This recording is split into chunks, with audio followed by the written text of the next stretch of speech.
Once upon a time, in the kingdom of Uzoma, there was an aging king who had only one child, a daughter named Princess Amara. She was the light of his life, strong and graceful, with a heart as pure as gold. But as the king grew older, a pressing worry settled on his heart. He had no son to inherit the throne.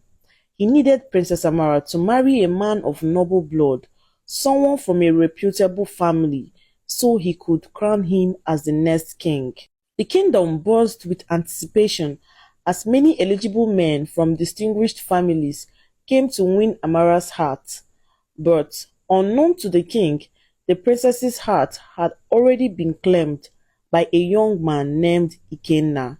Ikenna was not of noble blood. He and his mother had migrated from a poor village nearby, hoping for a better life. His family was humble, barely scraping by, yet he had a kindness and warmth that had drawn Amara to him. When the king learned of his daughter's love for Ikenna, he was furious. "This cannot be," he declared. "A pauper cannot sit on the throne of Uzoma."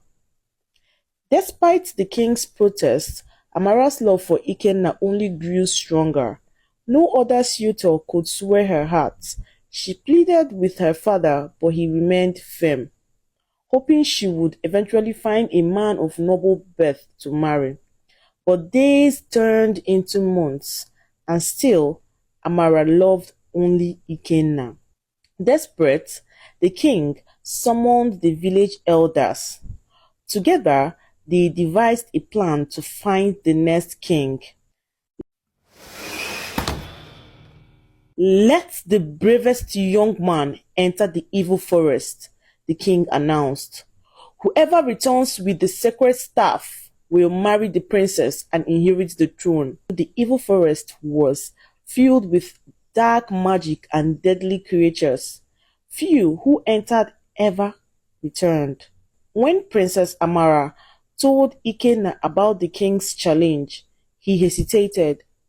The forest was dangerous and he had no noble blood to protect him. But his love for Amara outweighed his fear, and with a determined heart, he agreed to join the quest. On the appointed day, the young men gathered at the village square. The air was thick with tension as the native doctor prepared them with charms and warnings. "Stay on the path," he cautioned.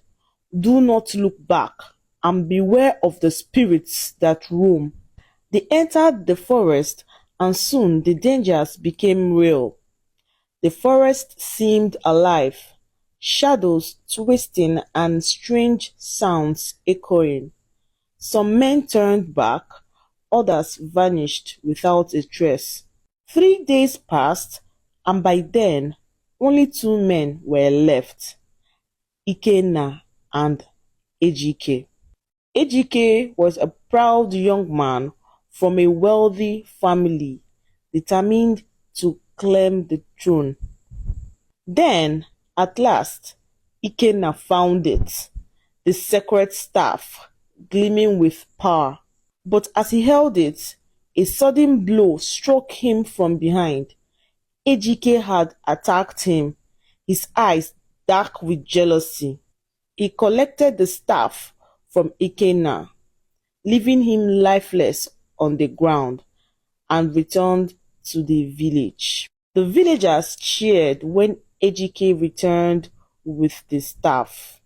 The king was relieved. At last, a man from a reputable family would wed his daughter. But Princess Amara wept bitterly when she heard of Ikenna's death. Her heart broke with the weight of guilt, knowing she had convinced him to enter the forest. The day of the coronation arrived.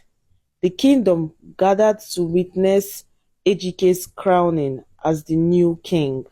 Just as the ceremony was about to begin, a hush fell over the crowd. From the forest edge, a figure emerged, dusty, weary but alive. It was Ikenna, and in his hand was the true sacred staff. Gasps filled the crowd as Ikenna began to speak. Ejike left me dead in the forest, but an old man, a spirit of the forest, he woke me and handed me this staff. He told me that the truth would always prevail. The native doctor examined both staffs, and it was clear that Ikenna's was the real one. Ejike's face twisted in horror as the king's guards seized him. "Take him away," the king ordered, eyes cold with disappointment. The crowd roared with joy as Ikenna, the humble and courageous young man, was dressed in the royal robes. Princess Amara's face lit up with happiness. Her beloved was finally recognized for the man he truly was. But as Ikenna knelt for the crowning, an old woman entered the hall. Her voice trembled as she spoke. "Stop! There is something the king must know." She was Ikenna's mother, but her gaze was fixed on the king. In the trembling voice, she spoke. "Your Majesty, there is something you should know." Her gaze was heavy with a long-buried sorrow.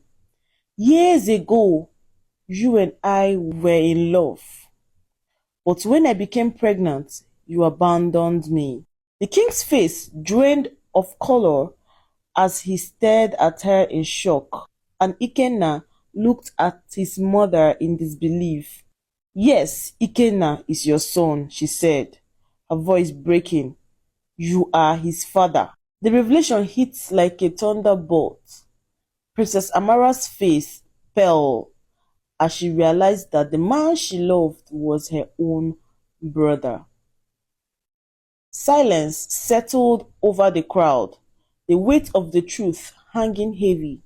The king lowered his head, filled with regrets for the choices he had made long ago.